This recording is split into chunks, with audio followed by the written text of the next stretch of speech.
Jésus-Christ était venu préparer la voie à l'effusion de l'Esprit. Ou plutôt, sa venue en chair préparait sa venue en esprit. Et celle-ci devait accomplir sa promesse. Je demeurerai en vous. Jean 15, 4. Sa venue visible faisait appel à l'âme, c'est-à-dire à l'intelligence et au sentiment. Et il fallait que ceux-ci commençassent par l'aimer et lui obéir pour qu'il se révélât ensuite d'une manière plus intime. L'attachement des disciples à leur maître devait les préparer à recevoir le baptême de l'Esprit. De même, à présent, ce n'est que quand nous écoutons la voix de la conscience, cherchant à observer avec amour ce que Jésus nous prescrit, que notre cœur se trouve préparé à être rempli de l'Esprit. Il se peut sans doute que nos efforts n'atteignent pas le but, que nous ayons souvent à déplorer notre incapacité. Néanmoins, si le Maître voit en nous le sincère désir d'obéir à sa volonté, selon que l'Esprit déjà reçu nous la montre, nous pouvons compter sur une effusion nouvelle de l'Esprit. Ne voyons-nous pas là pourquoi l'Église réalise si peu la présence et la puissance de l'Esprit? On ne comprend pas encore que si l'effusion de l'Esprit doit être précédée de l'obéissance, il n'est pas moins certain que l'obéissance doit être suivie de l'effusion de l'Esprit.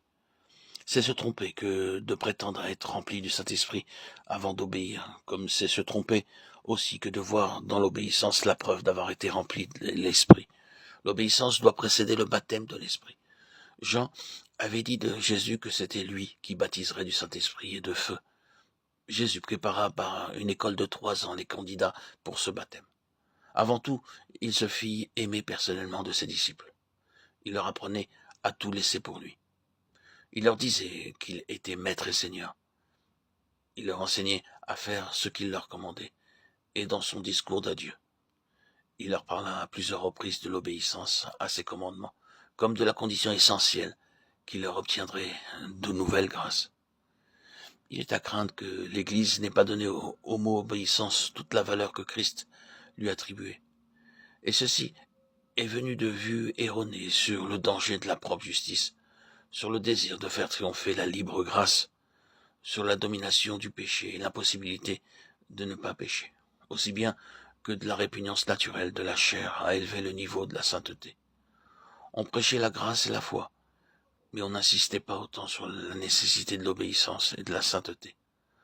On s'imaginait ne pouvoir obéir qu'après avoir été rempli de l'Esprit, ne discernant pas que l'obéissance est au contraire l'étage inférieur par lequel il faut passer pour monter plus haut encore, et que le baptême de l'Esprit nous apporte l'habitation en nous de notre Seigneur glorifié, qui est la présence même de Christ promise à ceux qui obéissent.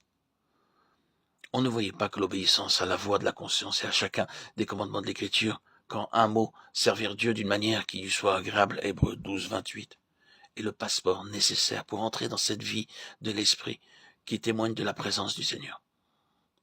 En négligeant cette vérité-là, on avait également oublié cette haute vérité qui va de pair avec la première. Celui qui obéit peut et doit s'attendre à être rempli de l'Esprit.